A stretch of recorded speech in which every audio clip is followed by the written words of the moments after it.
Discrete. So this gets us to the point right before we can go into audience questions, where I'd like to ask the panelists to just spend a minute or two at most talking about integration in this process, and then we will integrate all of your feedback and questions into our discussion. So Joe, will you kick us off on your thoughts on integration?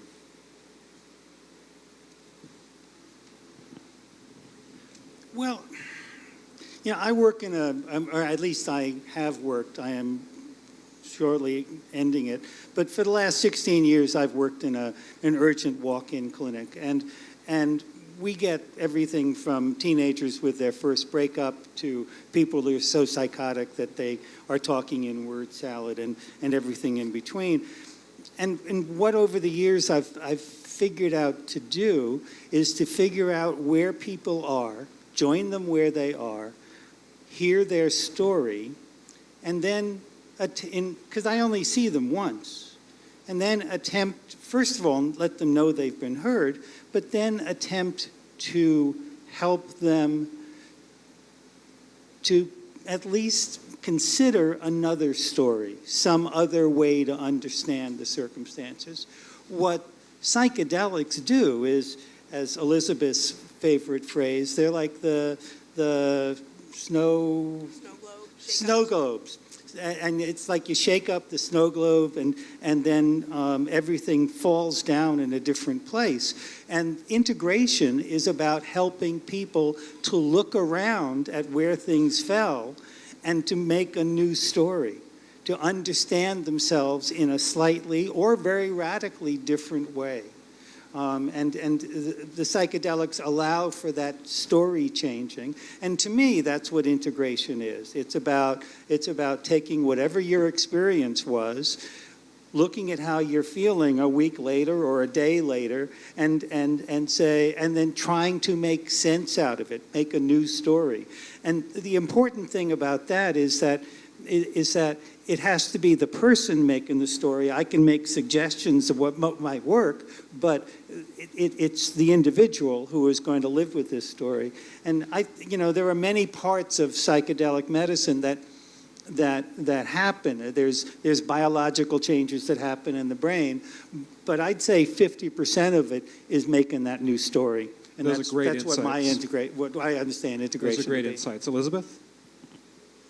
Thank you. In terms of integration, I highly recommend having some highly dedicated post-trip self-care days, if not just a single day. Really believe in clearing the day before, the day of, and the day after.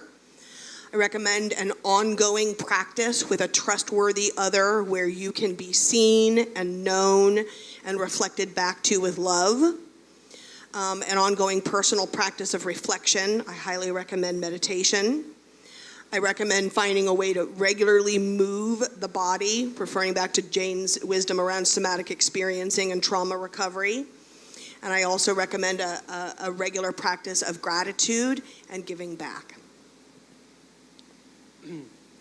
I don't know that I have a whole lot maybe to add to what's already been said. I mean, I think that I think there are different ways that one can think about integration, different ways that one can integrate these experiences, and there's not like a specific single correct way. It could be through ongoing psychotherapy, talk therapy. It could be through these other modalities, but it is, I think if you've had a profound psychedelic experience, which hopefully the experience you had was profound, and it did really kind of alter your perceptions and give you a new outlook. Kind of being able to get the most out of that new perspective, getting the most out of that experience, being able to apply it in your life going forward. It's not always easy. It takes some work. One can have a very profound, transformative experience, and then I think inevitably what most of us knows happens, whatever caused that experience, is that the effects can tend to fade over time, and we tend to go back to whatever our baseline was.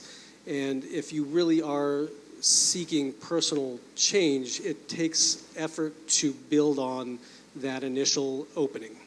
to build on that and to nurture it so that it will last and that it will really lead to longer term change rather than just kind of a brief maybe a brief respite from your neuroses or whatever. Not that there's anything wrong with that, but to really get lasting change takes ongoing work of whatever sort you find really works best for you.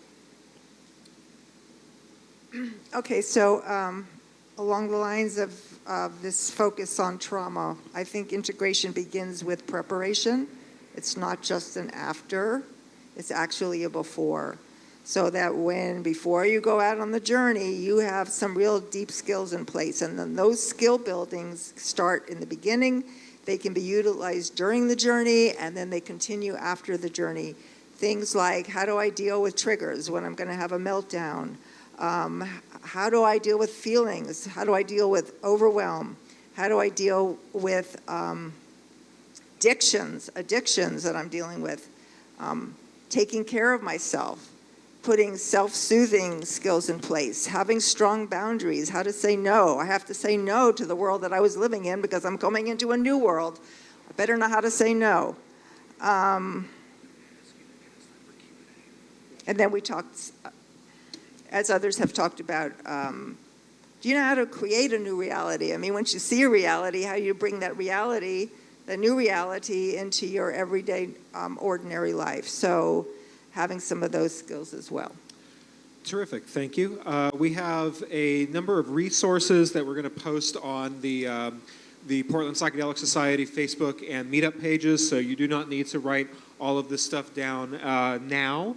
But a lot of these are derived from the Tripper's Guide to an Awesome Ride, which is an excellent, I think, 12-page resource about this area. So I'm going to leave that up for just a minute or two, and then return to some of the wonderful art by William Floyd, who provided a lot of the art for this. But now it's time to integrate your questions.